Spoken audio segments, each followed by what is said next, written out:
I would have been 2, 4, 5,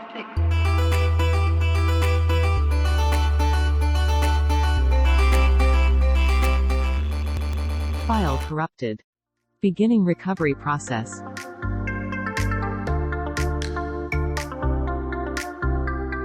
State of the Save is back with take 2 of File Corrupted. Way to not hide this. The ward hates us and it shut off my power during the middle of the episode. So what you don't know is there was a award-winning podcast going on. Absolutely. We were just massively successful. You could just hear the crowds echoing in the distance. And then the power went off and we lost that episode. So this is what you get. You get this instead. So it's like that song by Tenacious D, the tribute, where this is not the greatest podcast in the world, but this is a tribute to the greatest podcast in the world. Yes. We can't remember how the other one went, but in 10 years we will stumble upon that recording and we'll re-release it when we're famous, and they'll be like, "Yeah, this was really overhyped." No, but it's like the Wu-Tang Clan album. Yeah, but we didn't sell it to an asshole. Yeah. This episode's already starting better off than the lost episode. We are back. That was Michael talking, by the way. Oh, hi. I gotta be better about remembering that new people listen to these shows and being like, "Hey, I'm Eric. This is Michael." Hi, I'm Michael. Yeah. So, because if not, it's just like two guys talking for 45 minutes and they're like, "Who's who?" But we are back with another cool File Corrupted episode. We're going to be talking today about games that we wish came back. In the world of remakes, remasters, all those remake and redo stuff, we want these games to come back either in a remastered form or in a sequel or just like in the vibe of those old games. So Kickstarter that is very much that game, but not exactly. Yeah, like just take an adjective from the game and make it like exactly the same. Looking at you, games like Project Warlock and stuff. But like, yeah, we want these games back. And as normal, you know, Michael, what you been playing? What you been doing? I finished up Code Veronica, the Resident Evil spin-off game I was playing. The game between 3 and 0. 3, 0, and it was very much in that like era. It was before the shift that Resident Evil 4 was for the series, so it was very much that like old school traditional survival horror with tank controls. The first half of the game, great Resident Evil, really tightly paced, about like 5 or 6 hours or so. Then you get to the second half of the game that doubles the length of this thing, that stars the wet piece of cardboard known as Chris Redfield. Hot take: if you learned anything from State of the Save and all hours of Resident Evil talk, we did entire freaking two shows on Resident Evil 7. You should go back and listen to those. They're really good. And we talk about this a lot because Michael's been playing through the series. Chris Redfield sucks.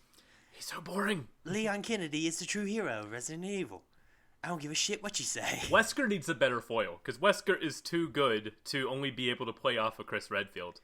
It's the classic example of like Skeletor. Like, I like Skeletor. I don't give a shit about He-Man. Fuck He-Man. Who cares about He-Man? But Skeletor's cool. You just made a lot of people mad because I know that Netflix show like has your mantra, and everybody's really mad. It's like they toss He-Man to the side.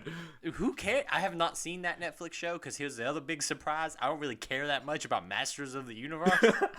I was a Ninja Turtles kid. Screw your Masters of the Universe. We were over there eating pizza and fighting rats. Well, fighting with a rat. But like you want, like if you got a cool villain, you need a cool hero to deal with them. And I feel like Wesker, I think the word cool is strong for Wesker. But like campy and fun is how I would describe Wesker. He's over the top. Yeah, exactly. He's over the top. And then you've got plain white bread Chris Redfield walking around being like, "Hey, don't do that, man."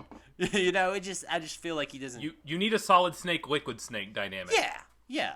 Liquid wouldn't be nearly as cool without Solid. Liquid is hammy and over the top, and Solid is very much a cool guy action hero, and those two they butt heads. Butt heads a lot. I feel like in like early Resident Evil games, they think Chris is that, Chris is not He's Solid just Snake. boring. He's just boring. Exactly. You know So- who should have been like the foil? Claire should have been his foil. Yeah. Like, what you do is, if I'm rewriting history here, you kill off Chris Redfield. And Claire I like becomes the foil to Wesker. And you even have the extra thing of, like, you killed my brother. Claire's the one who shows up at the end of all Resident Evil games that make you go, oh, okay, I guess this is tie into the world. Yeah, it's like, it's Claire. Here's Claire. Tell me what happens. Went from college student to international Resident Evil character. That's exactly how it goes. Once you kill a zombie, you're swept up in a greater narrative and nothing can kill you. You go from being a rookie cop to Secret superhero. Service agent. You go from being... Well, Stars was always weird. Like, Stars... Is it not kind of weird that there's, like, a random town in the Midwest That has has an like, elite... a elite, like, not SWAT team, like, Navy SEAL team.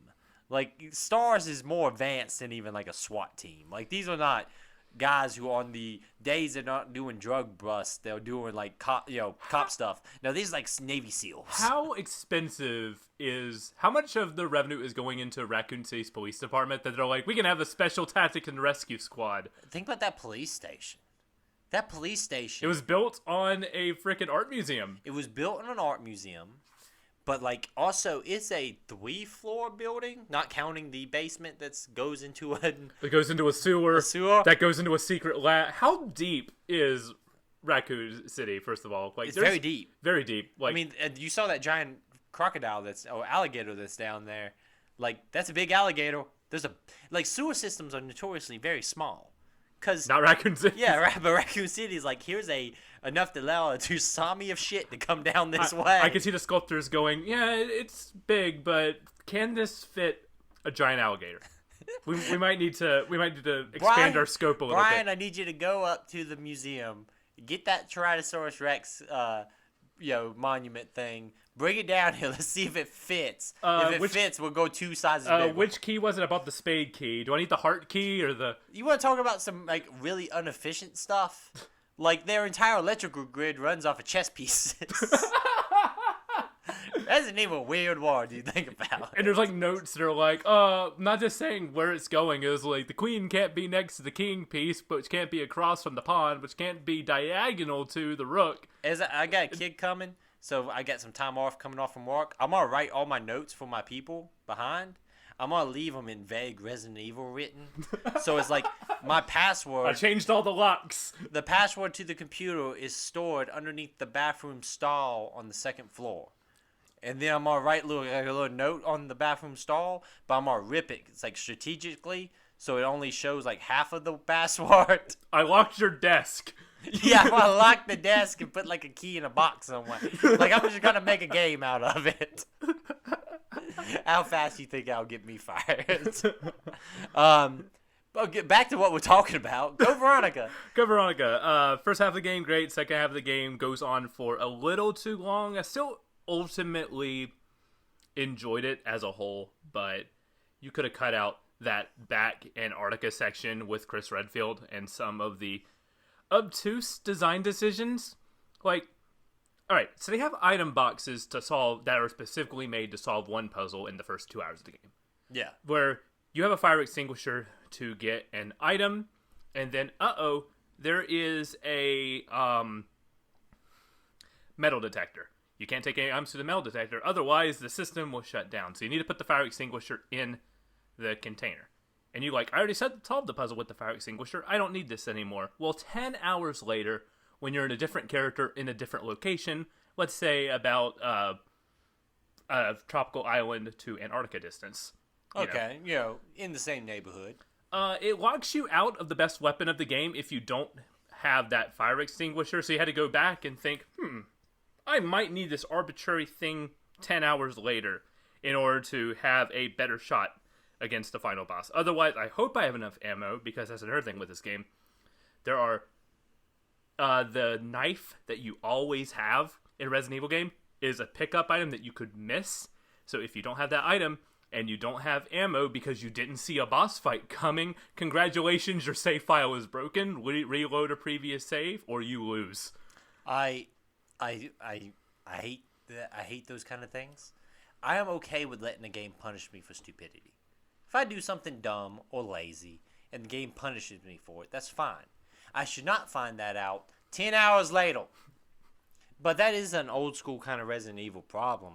And I will say this, we talked about like modern Resident Evil. Mm-hmm. And one thing, here's the thing, we've had this conversation before on that lost episode. But this is something that just dawned on me that I should have said that first time. It's almost like having a second record goes smoother. Yes. It's almost like don't say that because then we're going to get a third or fourth recording. Then right by now we also back. No, but like they did the smart thing now that like with Resident Evil, when you're done with an item for good, it puts that check mark beside it, which is like my favorite thing they've ever done.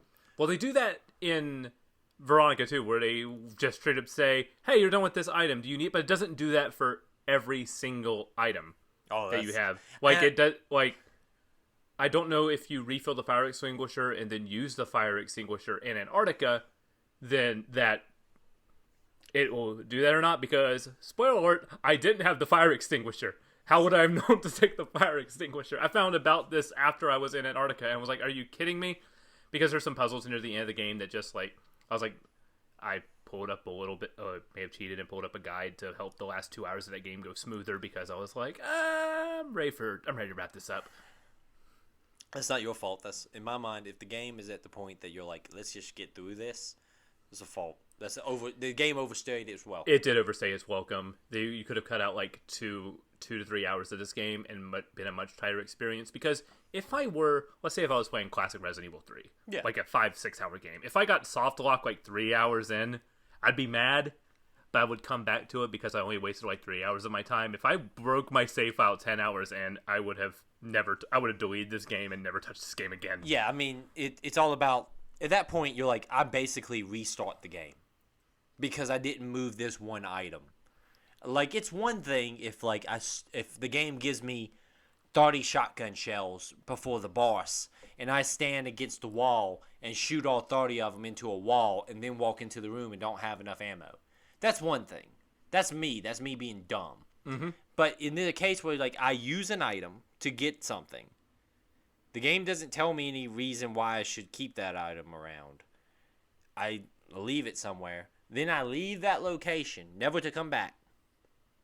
And then you tell me 10 hours later I should have hung on to that item. That's not on me, man. That's on you as the game. If you're going back to old games, if it'll let you do it, keep multiple save files. I think that's just like a story of video game life. Always save multiple files. In a game I had talked about a while, Persona 5, I got to a point where I was like, this story seems to be branching and doing things. That's why I had one save file, and then I had like 10 save files from that point on. I should have just done that from the beginning. It didn't hurt me in any way, but when you go back, when you play some games that are really long in the tooth, don't be afraid to have multiple save files and just figure out which one you're on, because that's I mean, dude, we can play something modern. I'll still save it over at least 3 files. That's just paranoia.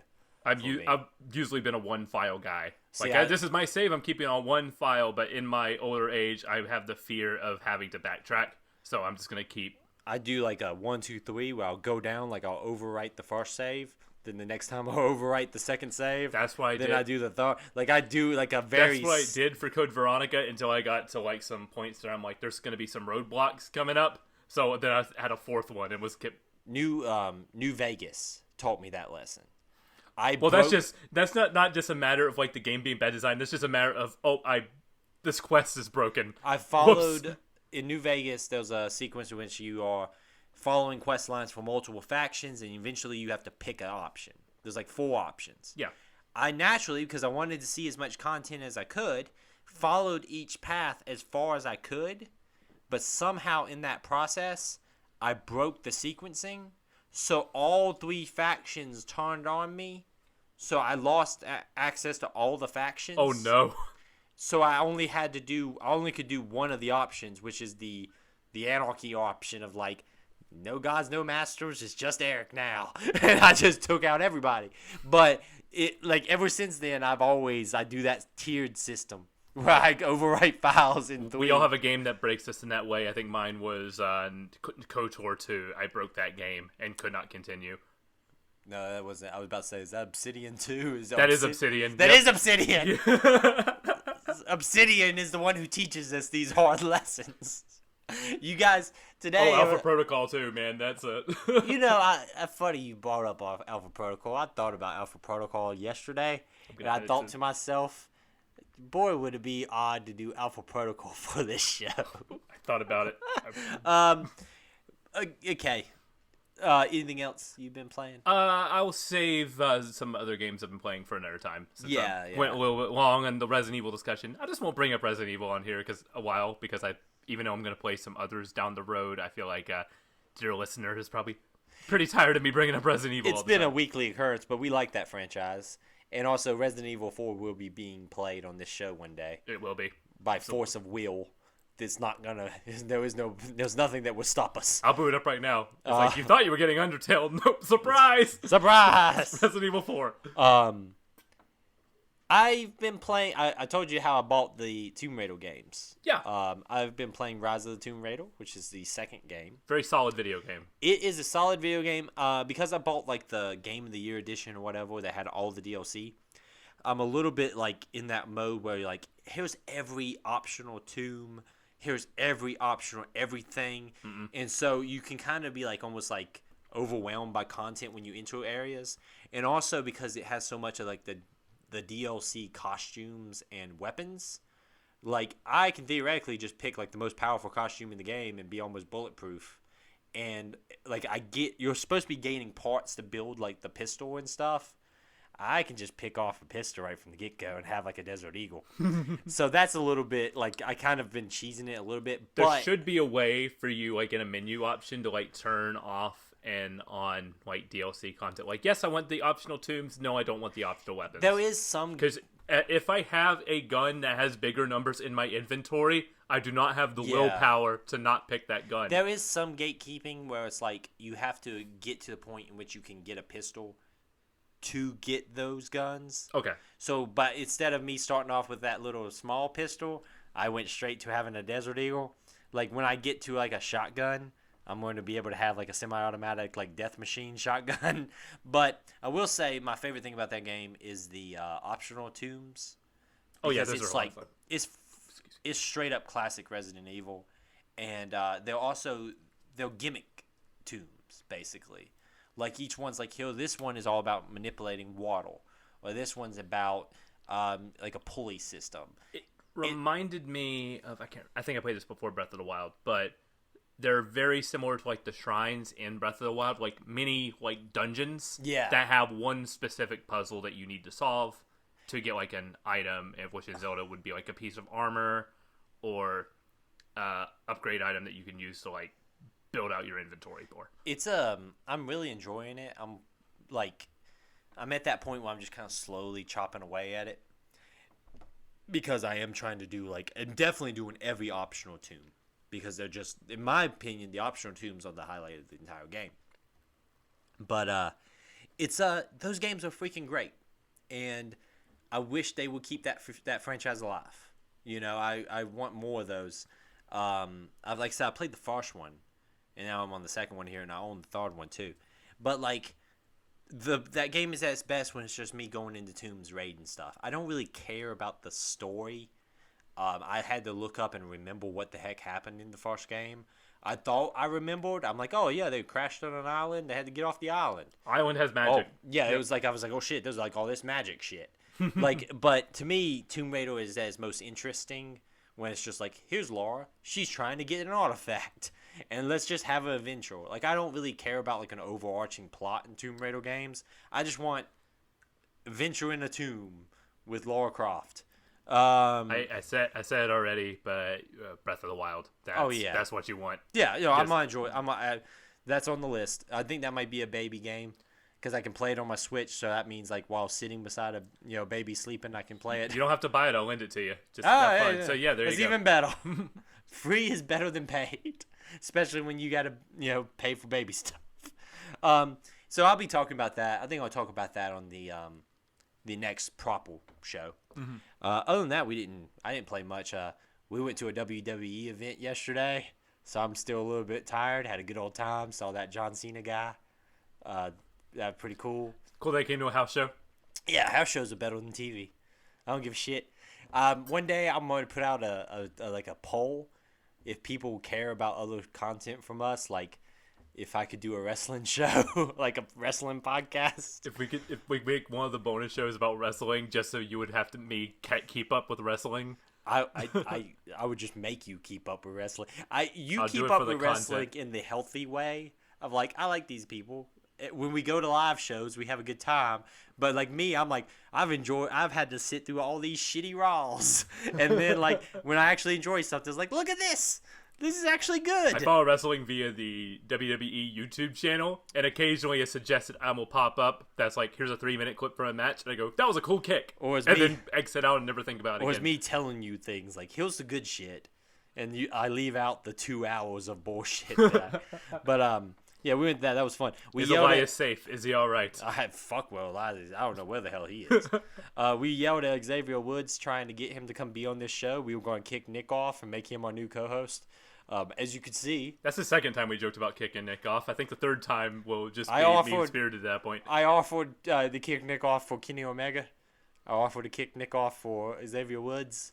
So, I mean, I hate to say it, but if you kicked me off and you're like, Eric, I hate to tell you, but Xavier Woods is new host of State of the Save, I'd be like, that's fair, Michael. I understand. We both like video games and played the trombone, so... And there's where the similarities end. Begin and end, yep, exactly. We are... But if anybody wants to send this to Xavier Woods and tell him he can come be on the Undertale show, or if he just wants to send like a 2-minute clip of what he thinks about Undertale, it would make my day. It would really make my day. Also, we could probably just send this on TikTok to him, like, "Hey, Xavier, tell us about Undertale." Shit, help us out, listeners. I don't ask for much except reviews, 5-star reviews, except 5-star reviews and emails and your personal, time and energy. Let's get to the topic. Let's talk about what time. In the world of remakes and remasters, there's still some games lost to time. And we want to talk about some of these games. We want to put the energy out into the universe and hope that the universe is kind, and that when we're done with this, we get to check YouTube and see that these games are getting re-released, or they're getting remasters, or even better yet, they're getting sequels. So, let's go through some games. Let's talk about some of our favorite games of the past that we want back. Michael, you want to start us off? I will start us off, and I'm going to start with a series that you do not care anything about at all. What a hell of a way to make content. Yeah, exactly. F-Zero. You're right, Michael. I don't give a damn. Nintendo's prime racing franchise, which is all about moving ridiculously fast to the point where it becomes a kind of a Twitch racer at that point. F-Zero GX is my all-time favorite racing game because it's incredibly fast.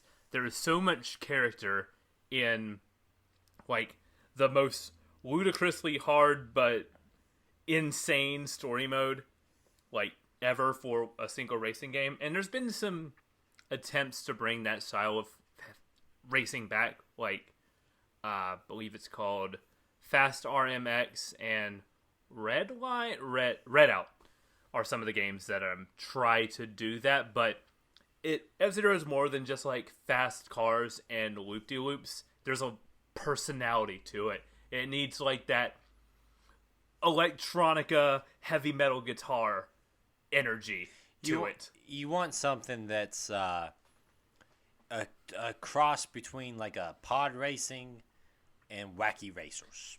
Yes. But done on speed. Exactly, with like a superhero filter over the whole thing. Okay, so okay. Beautiful, and I've in my head, I've conceptualized a beautiful way to bring F-Zero back. First of all, you get Platinum Games, and to make like an insane story mode, and you model the story mode after a Yakuza, except instead of doing like a boss fight, you do a race. Ooh. So you run around doing wacky hijinks, and then when it's time to actually face down somebody, you meet him on the track. Yeah. Okay. That's how I envision like an F-Zero coming back. That's how, like, if you wanted to make pod racing cool and not link it to one of the worst Star Wars movies of all time, you would do that, where you're like, here's the life of a fast-living pod racer.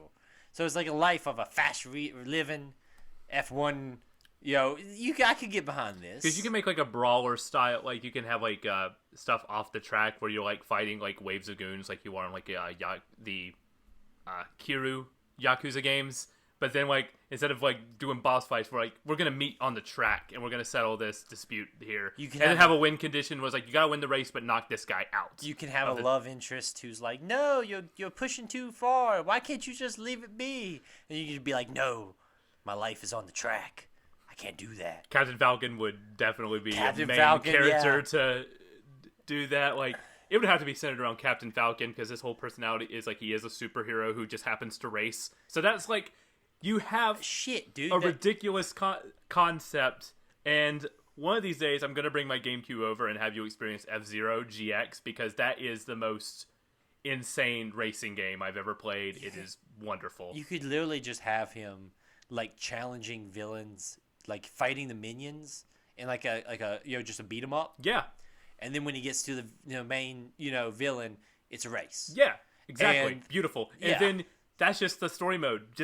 And the rest of it, just HDify the tracks from GX, add online multiplayer, wipe your hands, you're good to go. Because what people are going to do is they're going to play the story mode, and then they're just going to stick around for multiplayer anyway.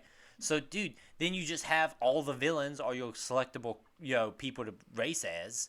Or you have, Captain Falcon's team. Hell, you can just make an entire Justice League of Captain Falcon team, freaking... Danger Daisy and all that shit, and that's your story. We just made a video game. Nintendo, send us money. Exactly. So that was like why I pitched this topic, was just so I could pitch my F-Zero game. Hire me, Nintendo, please, or Platinum Games. Michael's notes just say F-Zero. All right, we're done. Bye, everybody. We're done. Have a great day. Stay the same at State of the Save on TikTok. TikTok, Twitter, and Instagram. Send your emails to stateofthesave@gmail.com. It's calling it. Good night, everybody. No. Oh, they just made an episode for F-Zero pitch. They just made a damn F-Zero pitch episode. No, but that's how you do it. You either make a Yakuza craziness, but you don't even need to do that. Just make a beat 'em up that ends in a race every time. And then at the end, instead of passing the finish line, like when you pass the finish line, the other guy blows up. And, you beat the, evil villain who was also had a race car, Exactly. I mean, yeah. It doesn't need to make sense. No. The less sense it makes, the better. Let's be honest with ourselves. I'd rather those games not make sense. I like... Okay, like, for games that are, like, beat 'em ups and stuff like that, like, I want... Like, it kind of... Like, the new Streets of Rage... Mm-hmm. was kind of like that, where it was just constantly over the top. Like, we have a SWAT team that has bazookas. Yeah. We have a crime boss who has an underground fight club at the top. Like, I just want insanity in these kind of games. You don't need to make, like, a dramatic story. Captain Falcon does not deserve to have a heart-wrenching tale. He needs to have a crazy over-the-top story that involves him driving fast. You need to have a meter that, in fights, build up to where you can do a Falcon Punch. You need to have a boss fight in this game that after a race, you are fighting on top of a car as they're racing. What happens if the Falcon Punch is him jumping out of his car, Falcon punching the other guy's car, and then jumping back into the car? It's like a super move. As the race is happening with no change in the HUD is still going on. Yeah. Like you're dropping, exactly. It's a super move. Yeah. As you pass people, you gain points. As you complete laps, you gain points. Give me over-the-top racing with super moves. Yes. It's easy. Exactly. It's easy. We made a video game. Nintendo, send us money. Yes, please. I check my mailbox tomorrow to a check for $1 million from Nintendo. You guys never hear from us again. We completed our task. We pitched an F-Zero game. No, I mean, I think that's a completely, like, valid reason. Like, I like that idea a lot. Mine, I'm gonna kind of jump off yours to mine, because that's kind of like an extreme racing game, basically. It's racing game dialed up to 11. Mine is, I want extreme sports games back. Yes. Like the Midway games. So Midway had Blitz, it had NBA Jam, it had NHL Hits, which was a favorite of mine, and then it had MLB Slugfest. That's right. Slugfest. A baseball game where you can play as Scorpion and Sub-Zero. Yes. Just a team of Scorpions. Not just one Scorpion. They're all Scorpions. These games are freaking... they're fun for anybody. You don't need to care. You don't need to give a damn about hockey to play NHL Hits and have a great damn. So when you mean like extreme sports games, you're not talking about like the Riders Republic game coming out or anything. You want sports games that are not afraid. You want the NBA jams. I want the NBA jams, and I'm gonna say this: I want the actual licensed teams and players. You're probably not. I know you're probably not gonna get that because I know I'm aware. But if you're not gonna do it, I need something more in line with those games because we see a lot of like in the spirit. Like if you follow indie gaming on Reddit, it's like making an in the spirit of an NBA Jam game with robots and stuff. But like the big thing about those games was the simplicity of them, right? So like NHL Hits, you have a shoot, you have a pass, you have a hit, and you have a poke check. If it can't be played on an arcade cabinet, what are we doing? That's too you overcomplicated it. And it's a game where literally you can pass that thing off to anybody. The only non-face button should be a turbo button. Yes. It doesn't need to be because the problem is like there was a basketball game that came out recently. It was on Xbox Gold, Games with Gold or whatever, and I tried it because it looked like an extreme basketball sport game. But everything like you had like on these spots on the you could only you can do super moves from these particular spots on the court. This spot over here, if you shoot it, there's like a timing like function where you had to shoot it when it turned blue instead of red. And Too much. Like, nope. It's like that from those kind of games. That's not what I want.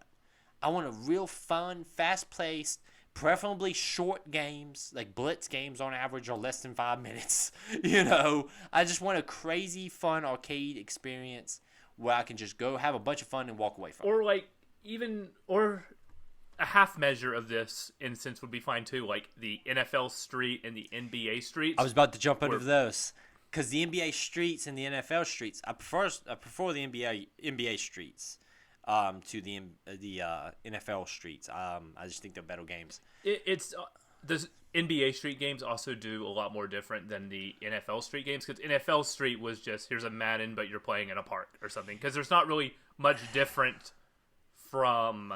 You had some it was a static stuff. Yeah. So you could make catches between your legs or throw the ball behind your back, and it was more like it was like superhumans playing football, But NBA Street was actually like here's horse and 21. And what I liked about NBA Street in particular, speaking of like story modes, you had a story mode where you played as your team and you would like play up against local teams, and then you had to face like an NBA team. Mm-hmm. So, and because it was only, I believe NBA Street is 3-on-3, right?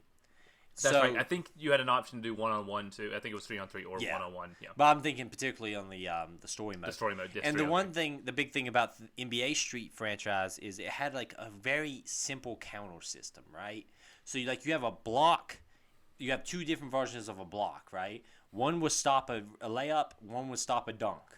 So if you're playing on offense, you're going up for a dunk, and that guy goes up with the dunk blocking one, you can quickly counter to the layup, or he's going to knock you down, and he's going to get the ball. And it had like some simple kind of counter stuff. It added a little bit to it more than like an NBA Jam, where it was just like a 3-button kind of game, really.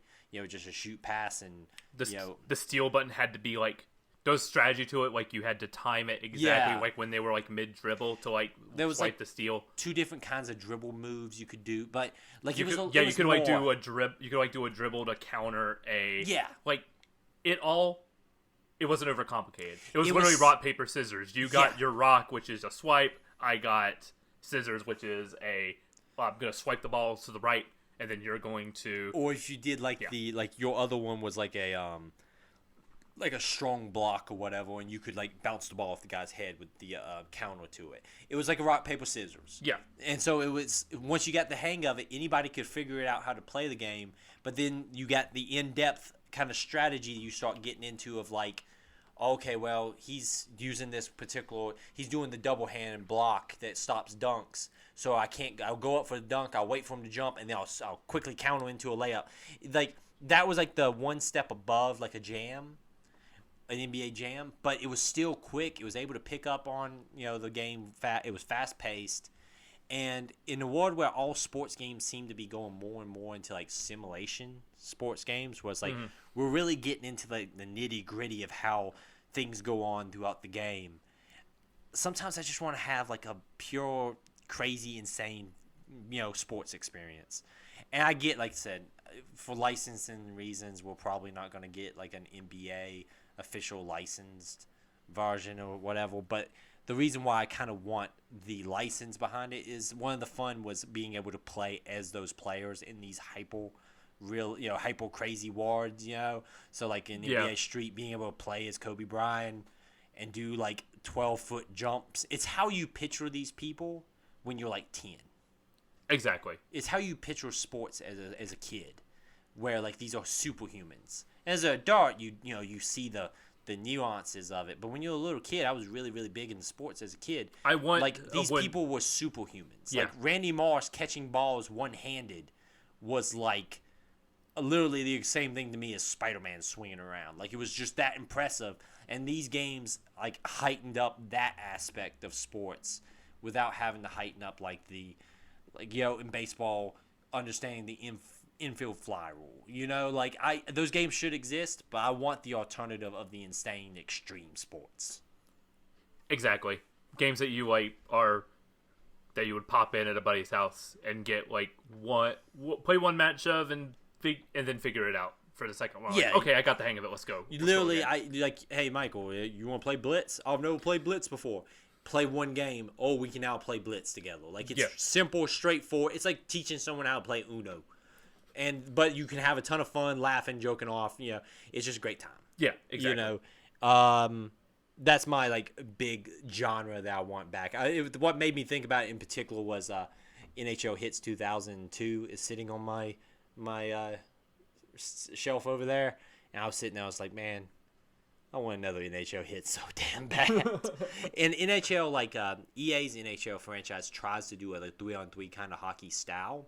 They have they always have an NHL 94 game mode, which just simplifies the controls and but it not doesn't much else. have the simplicity of it, and it still tries to do just one too many. It tries to be too grounded and realistic.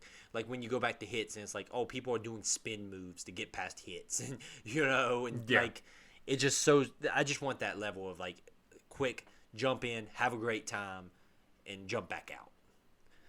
Okay, what's your next one? Hit me up with something else. I'm going to talk about Mirror's Edge.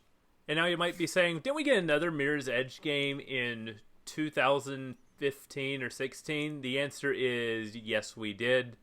But and then I think it didn't sell well at all because EA put it against some other games that completely buried it. Didn't that come out the same week as Assassin's Creed or something? It came out with it came out in May. It came out with May 2016. It came out around the time of Doom 2016 and Overwatch. Yeah. Oh, and yeah. So it literally, here's the next big online multiplayer shooter, and here's Doom 2016. That's around that same time, yeah. So huge, massive, franchise coming back to form. Mm-hmm. And also, correct me if I'm wrong, I did not play the second Mirror's Edge. Doesn't it also kind of water down the Mirror's Edge style a little bit? A little bit. It's weird. So Mirror's Edge 1 is it's a pretty relatively short game, but it's ultimately a proof of concept. First person, free running, and evading in combat with a really sleek looking world with pops of color that tell you where to go. And I love that game. I played it multiple times because it is a very tight experience. But recently, I've avoided Catalyst because I just didn't hear good things about it. And I think ultimately the point where Catalyst fails is it doesn't really have the quote unquote spirit of Mirror's Edge. And they turn it into an open world game, which for the first bit, you're free running the same areas over and over and over again. It's not until the world... That game eventually gets there near the end where you're this feels like a proper sequel to Mirror's Edge, and then it ends.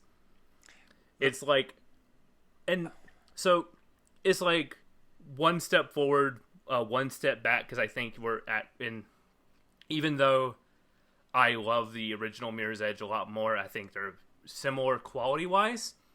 But where I look at Catalyst and think it fails is you could have been so much more.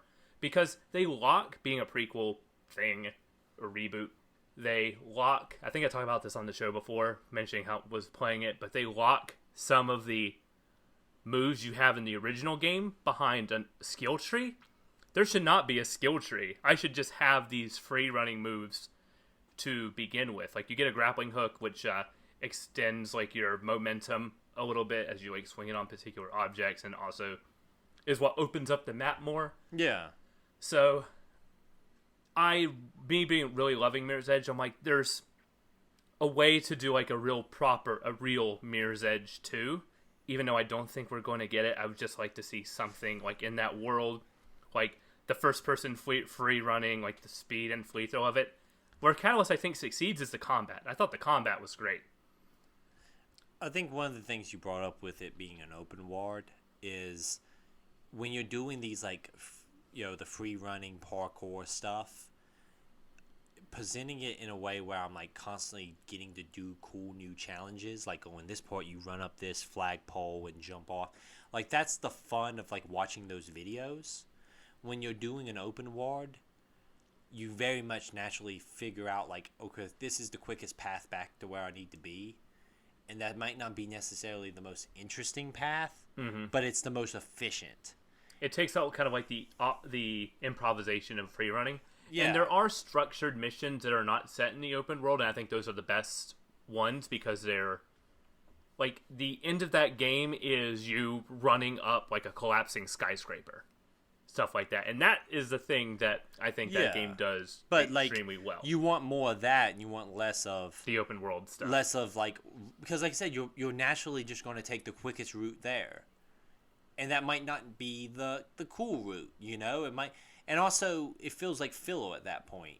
Like, when I'm playing a game like Mirror's Edge, I want to feel like this badass parkour, character that's able to, just constantly moving and constantly doing crazy tricks to get around the environment. I don't want to be like, oh, and here's back to the 3 roofs that I have to jump down and then jump across that bridge there to get back to where I need to be. Like, I don't want to be just like doing it. I want to constantly feel like moving is just as much a part of the game as the mission. I want to feel like every time I'm moving in that kind of game, I want to feel like it's special.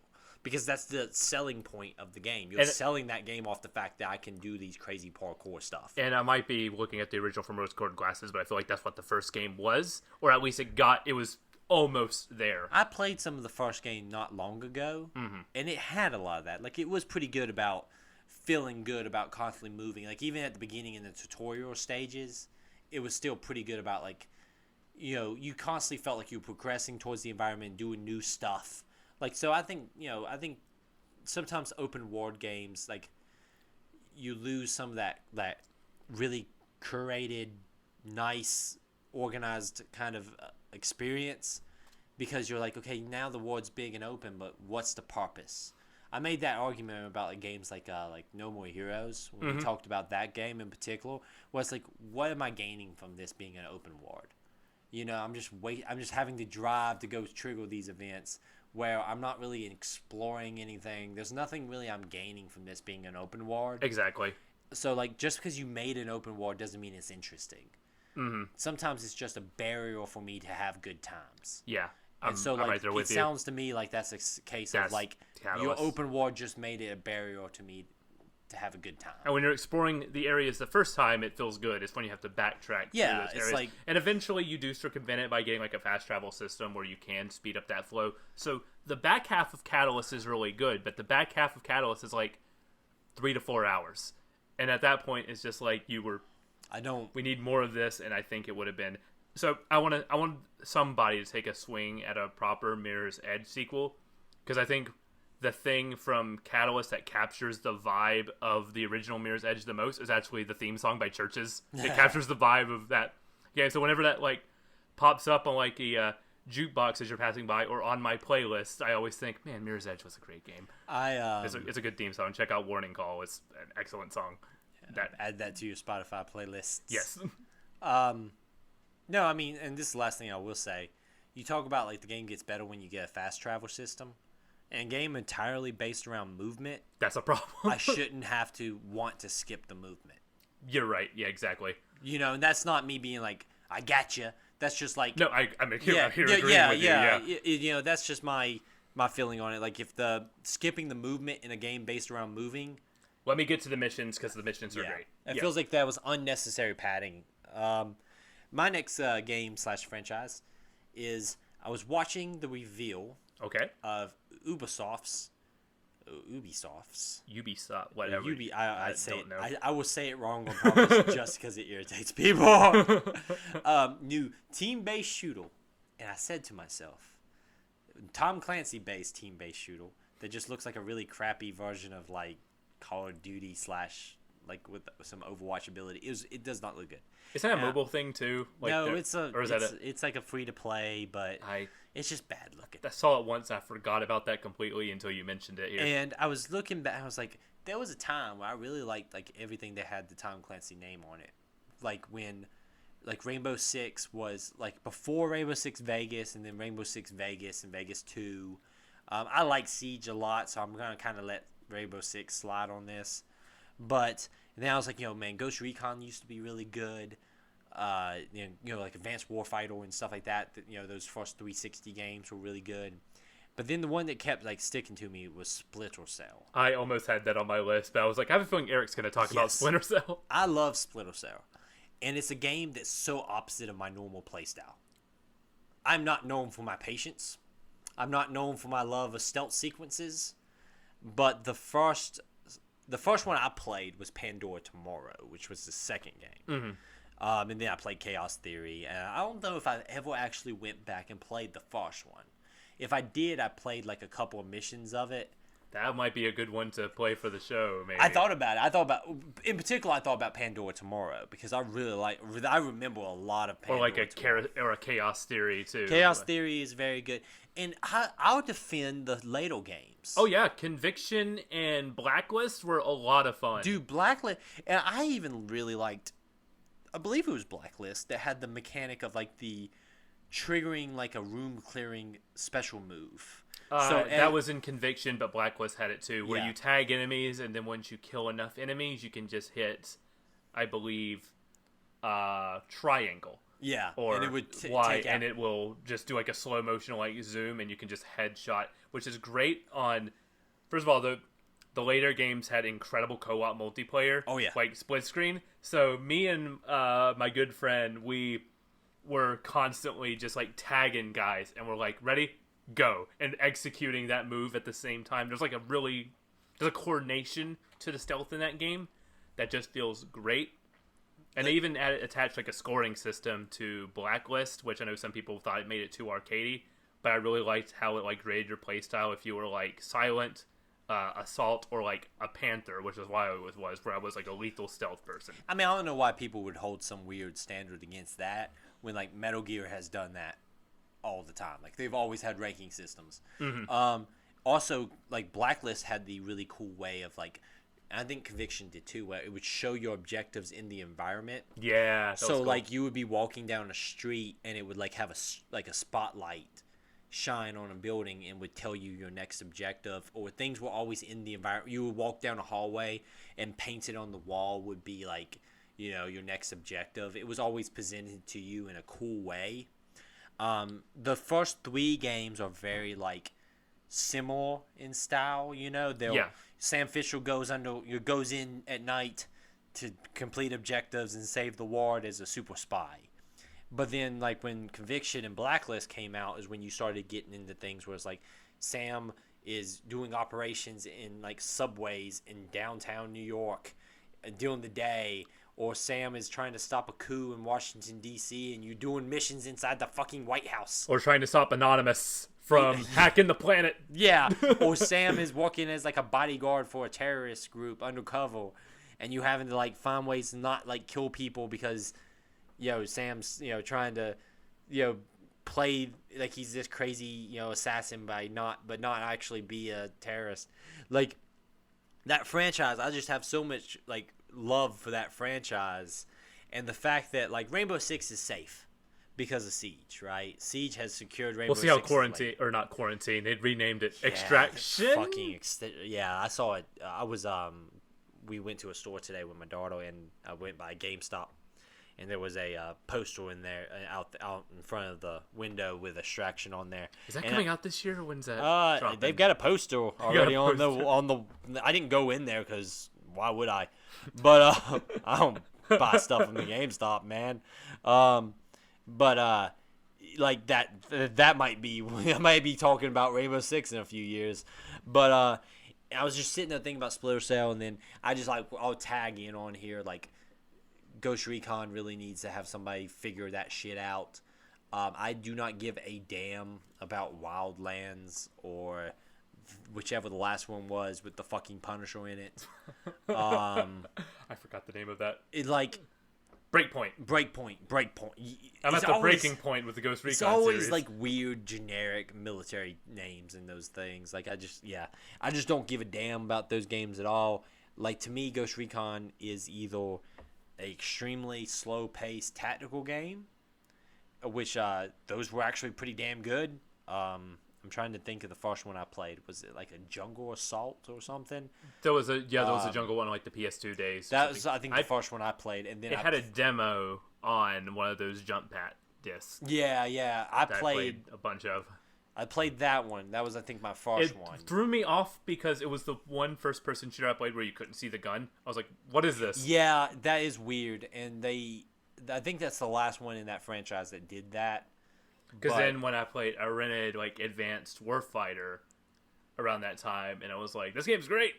Also, I think Ghost Recon 2, like the sequel, was very different depending on what version you played. Gotcha. So I remember I had the PlayStation 2 version, and then I got the Xbox version somewhere down the line. Eventually, I played, which I think was more based on the PC version. Yeah, it was extremely different than the PS2 version. The PS2 version was like a third-person shooter, and the Xbox version had a lot more tactical gear and stuff that you had than the PS2 version. Crazy stuff. Advanced Warfighter is where it's at, though.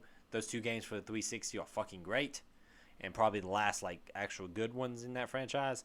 But I feel like I don't get how like Splinter Cell isn't still a thing. Like I feel like Sam Fisher needs to be There's back. so many people begging for. Yeah, I feel like that's always it's got to happen eventually.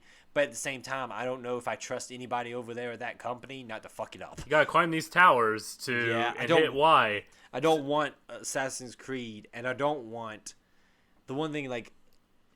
If you're gonna do a multiplayer, you have it in the framework. Just bring back Spies versus Mercs. Yeah, you can do that too. Which was a good multiplayer. Yeah, it was. It was the first time I played a game where like each team was completely different. Mm-hmm. So the Spy team played like a traditional Splinter Cell game, but the Merc team was a straight up first-person shooter team. You in first person, you had weapons about finding the spies, while the spies had all the gear from the campaign and had to like hack and do objectives and everything while being hunted down. That's great. You want to talk about like terror? Playing as the Mercs and having your buddy get killed and be like, oh no, because like the spies only had like silencer pistols and you're walking around with an M4, but they could like one hit kill you if they snuck behind you and just they could snap your neck, or they could do the hang down thing and catch you and grab you and bring you up and kill you that way, and it was great. Like that multiplayer would kill in 2021. So that's my series I want back. I want Splinter Cell, but Sam Fisher deserves to be back in the modern gaming war, especially now that Snake's gone. Because I don't know if we'll ever get another adventure with Snake.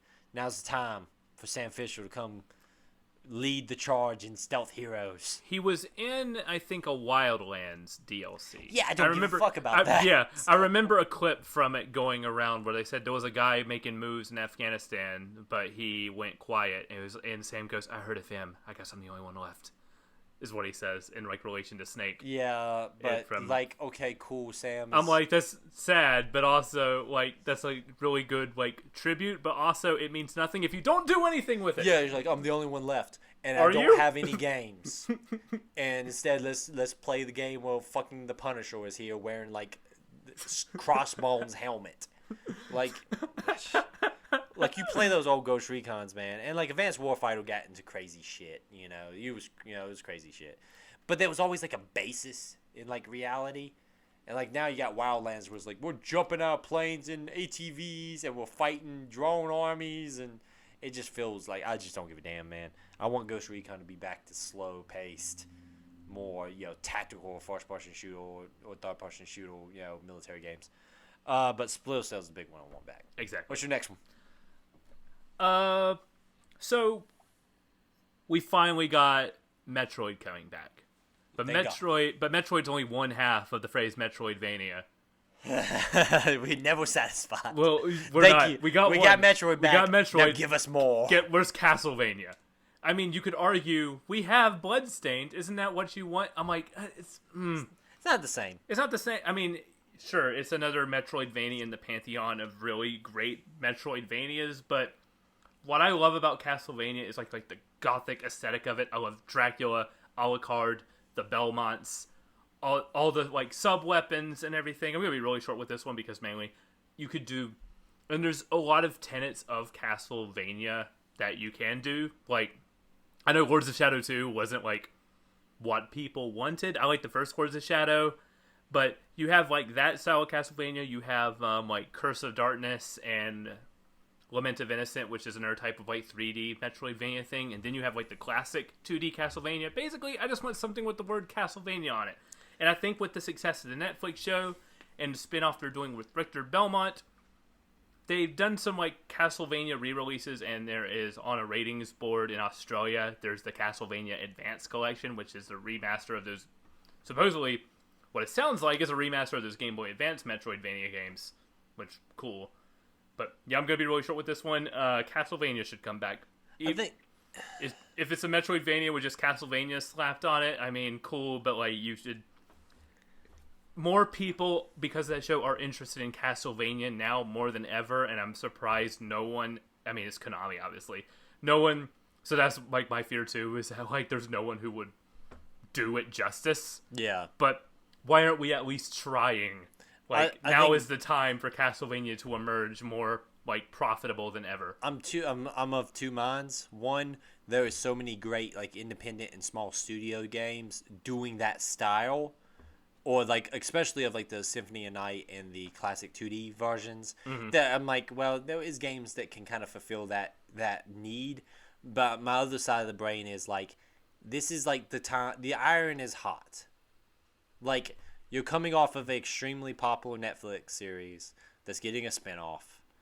Those games are still very, very popular with all the indie and smaller studio games that are based around that formula.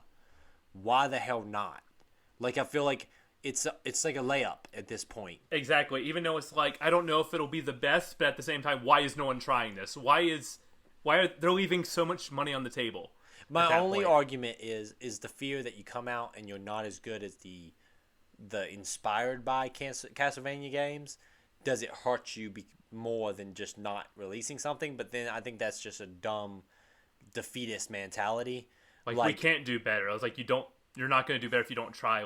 Is Metroid Dread going to be better than every single independent Metroidvania game that the series inspired? Maybe not. Maybe it will. I don't know, but I'm excited to check it out either way, because I at least think it'll at least be good, and I want to see more of it. So I would be willing to play a decent return to Castlevania if that means we get more and they can learn from it and expand down the line. Also, it just goes back to you can actually have those characters in it. You can actually be, instead of referencing the game, you can just straight up be hey, well, motherfucking Castlevania. It's Alucard, it's Dracula, it's a Belmont. Yeah. And like I said, it's just the iron's so hot right now for it. You're going to miss your opportunity if you don't strike soon, I just really would hate for them to miss the opportunity because, like I said, it just feels like it's laid out in front of you. It really kind of bums me out, the concept that they haven't already done that. But I do think the one advantage is at least there's a lot of independent games that you can kind of get your fix. You know, you can get your fix. So my next one is a little bit of a weird one. Go on. It's I like weird. Weird's cool. I'm trying to think of the best way to put this. I want a return to they're not a beat 'em up, but the hack and slash. I was thinking in particularly particular the Lord of the Rings games that we talked about last. Oh, episode. those, yeah. I thought you were thinking. I was like, we got Devil May Cry and Bayonetta. No. But like if you've played like the PlayStation 2 era, Lord of the Rings: Two Towers, and Return of the King, then I was thinking about there was a really cool Incredible Hulk game that was on the PlayStation 2 that, barring some really shitty stealth sequences, was just a over the top Incredible Hulk throwing soldiers Ultimate around. Destruction or something like well, that. I'm talking about particularly the first one, but Ultimate Destruction is very, very good too. And it doesn't have to be based around a license, but like those kind of, especially Lord of the Rings games because they were co-op, those kind of like jump in, big hack and slash adventures where we can just, walk our way across, battlefields, hacking and slashing and unlocking moves. And you want a Helm's Deep. I want a Helm's Deep, basically.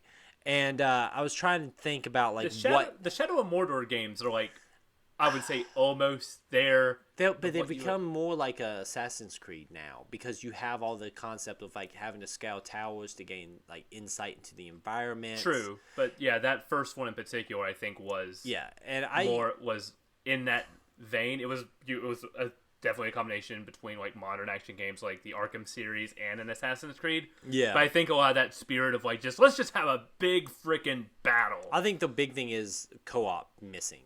That's like, true, yeah. The fun of those was like, hey, we're gonna hop in here, we're just gonna hack our way through some missions. And that's what you wanted from the Dungeons and Dragons Dark Alliance game. That you were kind of that's actually a really good point. That actually something I didn't think about is I was really desperately wanting that to be that. I wanted it to be a thing where we could all hop in there. One thing we'll talk about probably on the Undertale episode is we played the Back 4 Blood beta. Yeah.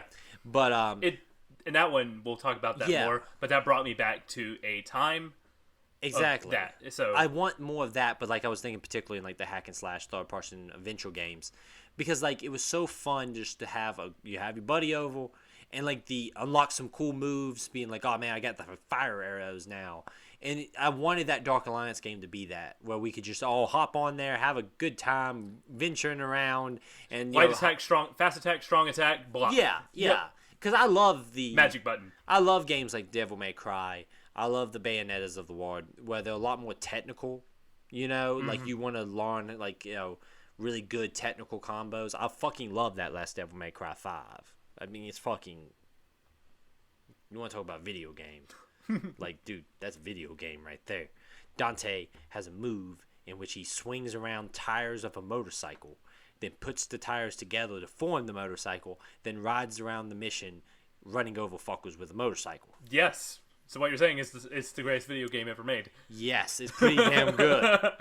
And that game is fucking great. You want to talk about great, Devil May Cry had a game not long ago, and if you told me I want to add it to the list, I want more right now. More Devil May Cry yes. right now. Or like right now. Give it to me now. But I want something a little bit more straightforward that's more fun for co-op, where you can all hop in there, just have a good time, hack and slash your way through.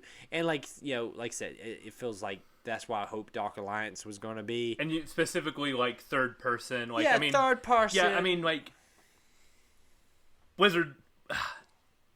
Talk about even mention Blizzard right now, but like the Diablo 2 like remaster might end up being kind of that, but at the same time that's like top down.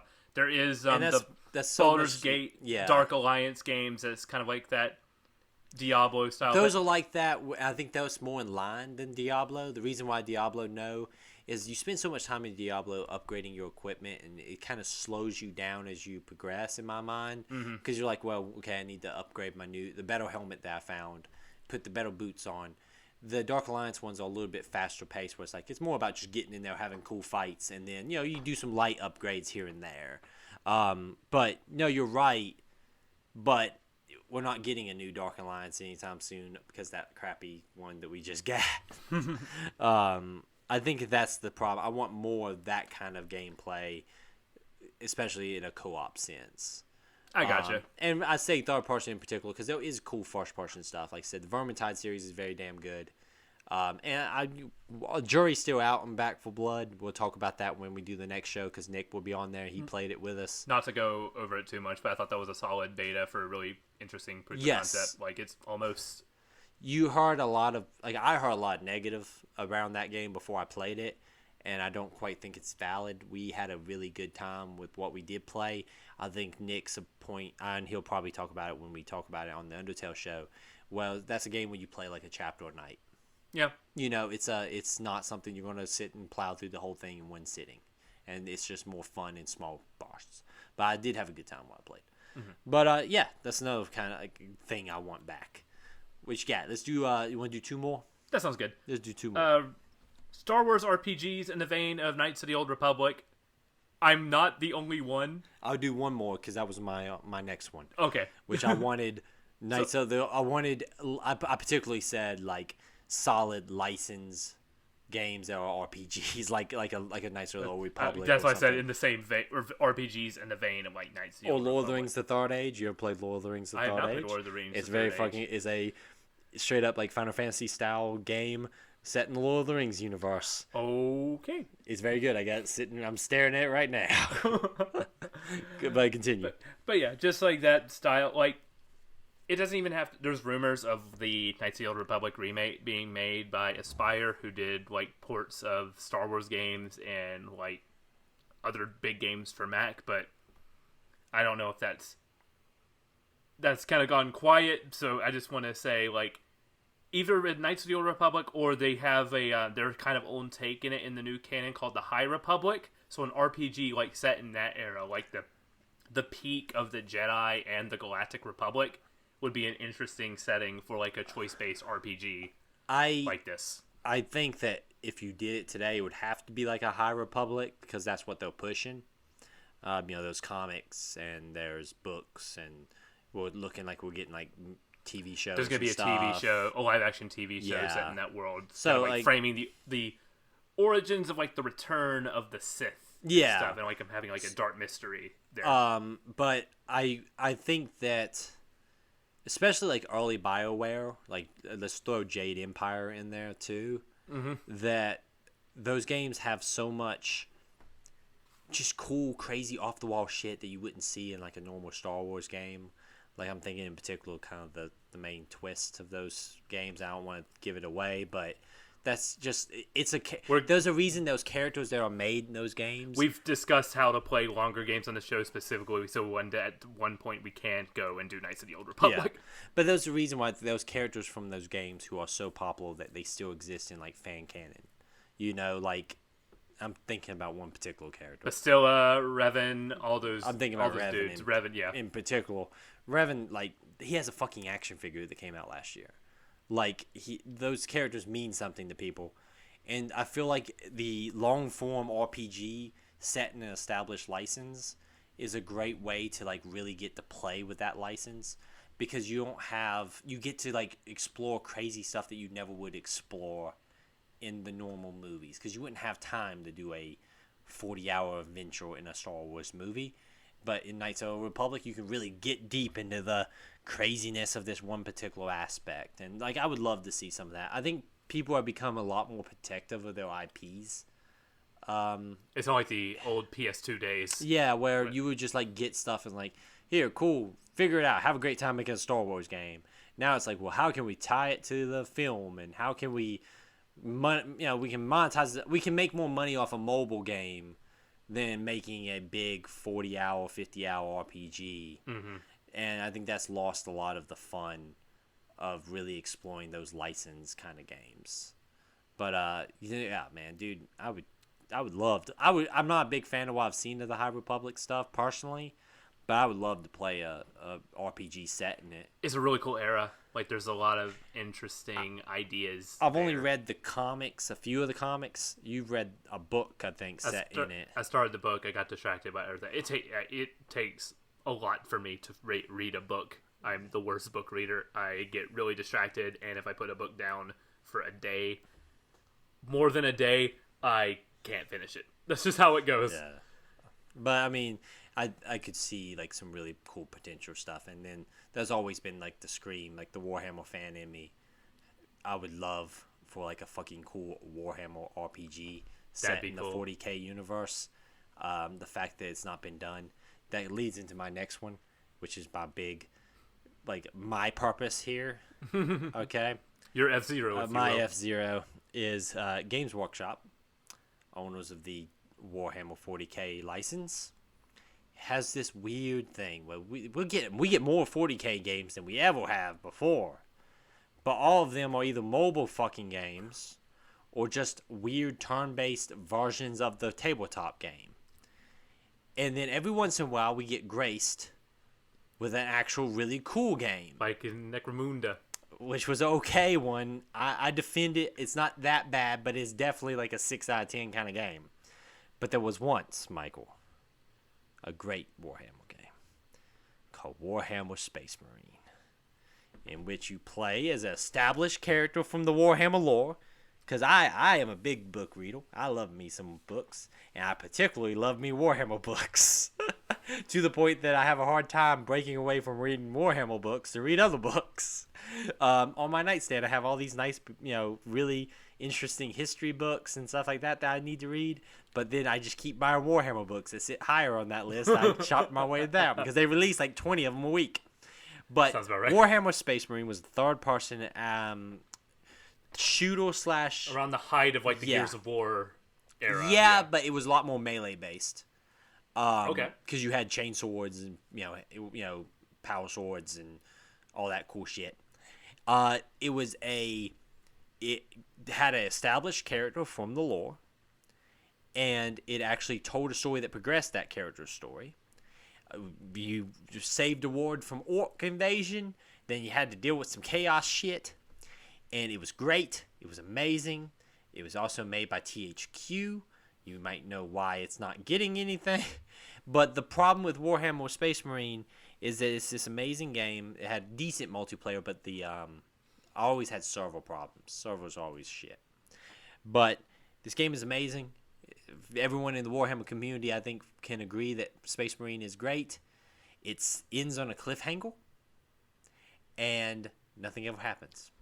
Hate it when that happens. They just recently did a Warhammer's Game Fest, and I sat down like, surely we're getting a remake of Space Marine or a sequel to Space Marine. It's fucking obvious. You have to do this. No, we didn't. And the entire chat just explodes in rage. And I agree. As a chat for a video game stream typically does. Yes. But in this particular way, it was valid. Where's Silk Song? The 40K universe is so rich, and it has so much great potential. It deserves more than just to have a bunch of turn-based games that are based around the tabletop that don't have any story in a world that has so many great stories and characters. You have a character that people cared about, a game that people cared about. You might do the THQ license bullshit. Like, the game's not even available on the store to buy. It's not backwards compatible on any of the systems that I know of. I think the only place you can buy it is still on PC, and that's even then. I think it might be just Steam if it is on anything. I'm not 100% sure. The fact that we're not getting a third-person like action-adventure game set in this universe is a crime. Someone needs to fix that shit. Don't get me wrong, I'm very excited about Dark Tide, but that does look kind of fun. It looks good, but my fears I'm still nervous. But it is also made by the people who made Vermintide, who the Vermintide games are very, very, very good. And it's also written by Dan Abnett, who is the best writer of Warhammer books in general. Do you mean he wrote Vermintide, or he's writing Dark Tide? He wrote Dark Tide. Okay. Dan Abnett is, in my opinion, and most people will agree with me, the definitive like Warhammer 40K writer. He wrote some of the classic books, and so the fact that he's writing Dark Tide is a big deal. But I feel like Space Marine is such a solid base hit that you can just score. Even just a re-release would fucking get you so much. Definitive edition. Yeah. Right now, Game Workshop needs all the positive they can get. Like right now, they're out there looking for Games Workshop's head for reasons I won't get into unless you want me to do a whole podcast on why like the community has turned on Games Workshop. Actually, I'm very interested in that. I'd like to listen to a rambling of that. Long story short, Games Workshop had these a lot of fan community that made amazing fan videos and fan movies. I think I've heard about this. They also announced they were going to have a streaming service. At first, they just started buying up all these people. Oh, okay. which was cool, I guess. It was a shame. Did they like buy the rights to their fan films too? Yeah, and the big one is that's not what I was expecting this to go. In a big way, wait for it. In a big way was a particular film called Astartes that is like if I want to get you into Warhammer, I'm gonna send you the Astartes film. Okay. It's a great little short film, well done. Guy's a very, very talented person. But then all of a sudden a wave of cease and desists start hitting all these people. Uh-oh. And a lot of people got into the Warhammer community through these kind of fan projects. And to see them all of a sudden just get wiped off the face of the earth. That seems... And there's a lot of more gray here. I will argue that too, that you got to protect your copyright, but at the same time, you got to be over. You can't kill your community to do it. It's a bad time for fans. Fans are very, very upset with Game Workshop right now. Warhammer is an extremely expensive hobby, and a lot of people engaged in that hobby buy these fan creations, and to basically be, a lot of people got into it through that, and you're in my mind, you're cutting off a big source of what got people into the hobby. It got me into the hobby. Astartes got me into the hobby. So, yeah, long story short, it would be a solid single. Just re-release fucking Warhammer Space Marine. Better yet, make a sequel. It'd be great. I would like to fucking know what happened. All right? You can't just drag off our hero on an Inquisition ship to go face the Inquisition and not have any freaking fix there. I don't believe any of the books. So, what are we're finishing this fight. Our character finishes the game. No, he literally goes off to face repercussions of what he did in the story, and we never know what it doesn't show what happened. Cool. And there might be books that cover it. I'm not entirely sure. I think it's Graham McNeil covered that book character, but I don't believe so. Long story short, they need to fix that shit and make a new Space Marine. Welcome to my TED Talk. You got one more? I got one more. Give me the last one. I want a game, not necessarily a sequel, but a game that plays a lot with ideas. I want another game like L.A. Noire. Okay. L.A. Noire was Rockstar's big game that year that wasn't made by Rockstar. They were a publisher for a game by Team Bondi. That development is wild, and I don't have time to touch on. I think there was a massively expensive game. One would say probably too expensive. Probably is why there's not a sequel to it. So it used this, if you don't know L.A. Noire, it uses technology called motion scan, where they put an actor in a studio and filmed his performance in front of 32 high-definition cameras around there. It was performance capture for the face. And they did it so they could, because the entire point of the game is reading facial cues to know if they're lying or not, but mostly the facial cues would lead you in one direction, but mostly it was about knowing what they're saying and having evidence against it, kind of like a Phoenix Wright. And because of that, it got me in, because I loved L.A. Noire so much, it got me to try other games to try to get that fix. Wolf Among Us, I'm it's a detective. It's a completely different style game. Damn good game though. Very good game. The Sherlock Holmes adventure games, that has some of the investigation aspect, but where's kind of the action and the hard drama of a noir detective thing. The Phoenix Wright games seem more like that style, where it's a lot of the investigation stuff, but the tone of that world, the writing, the characters, the overall noir aesthetic wrapped up in a mystery narrative with a lot of action sequences. I want that feeling of playing a cop drama or a movie. You can set it in the 80s, do a Miami Vice take sort of thing. You can set it during the 70s, a style like Starsky and Hutch, or those 70s buddy cop detective movie things. There are so many opportunities and so many eras you can do a proper sequel to L.A. Noire, and they were going to do one before it got ultimately canned, called Horror of the Orient, which would have been changed before it hit store shelves. I'm about to say, whoa. And it was a game that was very much set in L.A. Noire, but it was set, I believe, in the 60s in Hong Kong. Okay. I mean, it could have been good. The title's a little bit. The title's a little rough. They would have changed. They would have changed it before it got to release. So that's the name. That LA Noire is a great game. It is a great game, and it's a high that I've been chasing for so long. It's a game that, like, the big thing with LA Noire is it nails the tone down to the point that you want to engage with it in, like, a very deliberate manner. way. Like, I remember in that game, I drove and followed traffic laws when I was going places because it felt like that kind of game. Like, it's not like a normal Grand Theft Auto where you're just flying through intersections. Like, you felt like you wanted to try to be, like, stay in the ward, stay in the character. It had a very unlikable main character, which... It worked because I want to play LA Noire at some point.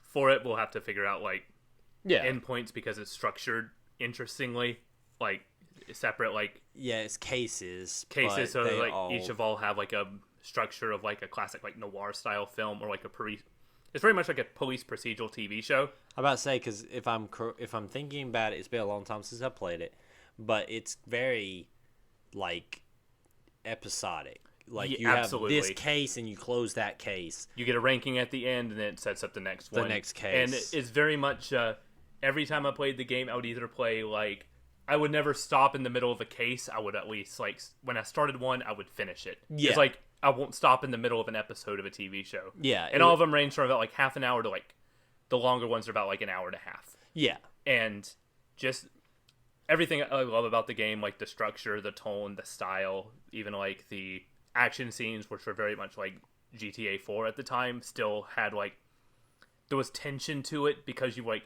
point where you're like, I've been chasing this criminal for so long and he's in my grasp, and it escalates to, like, a shootout.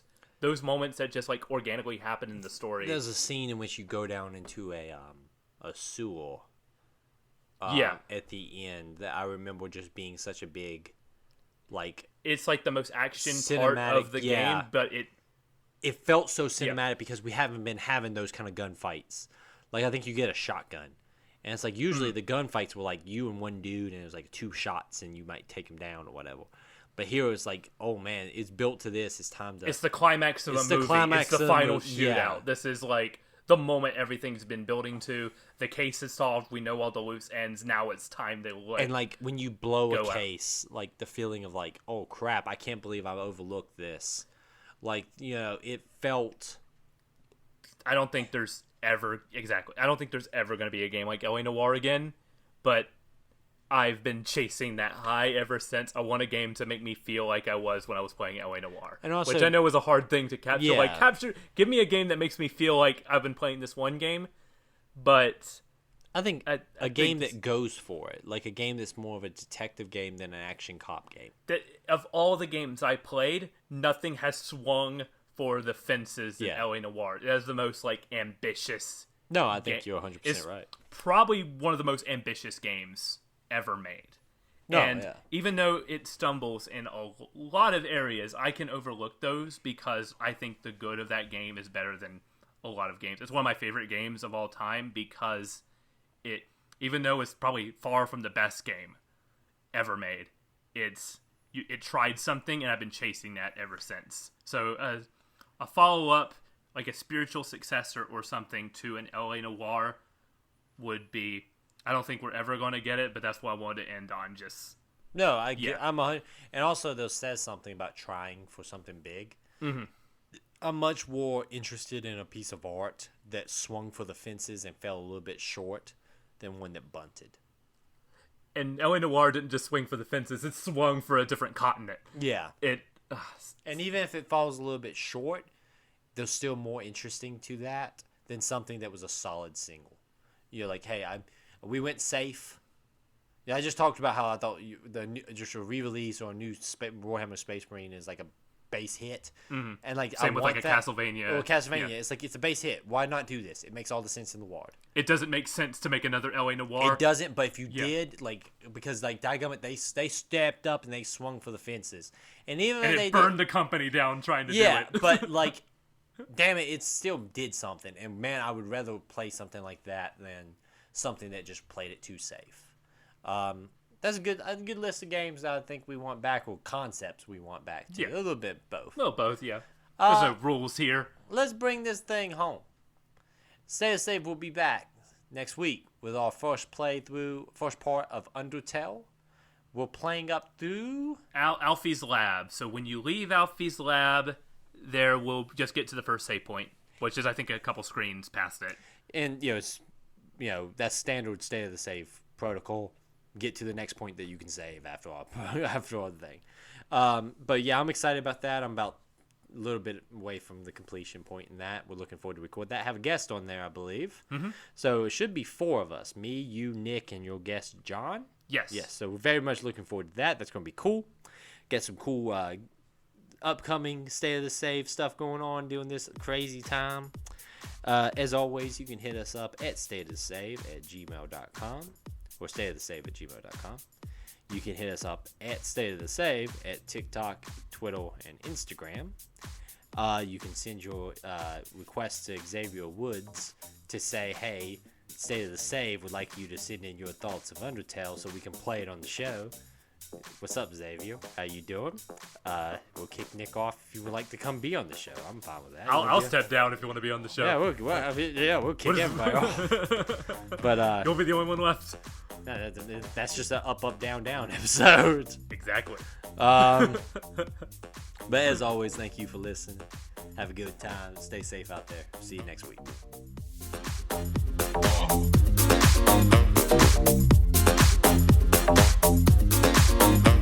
Thank you.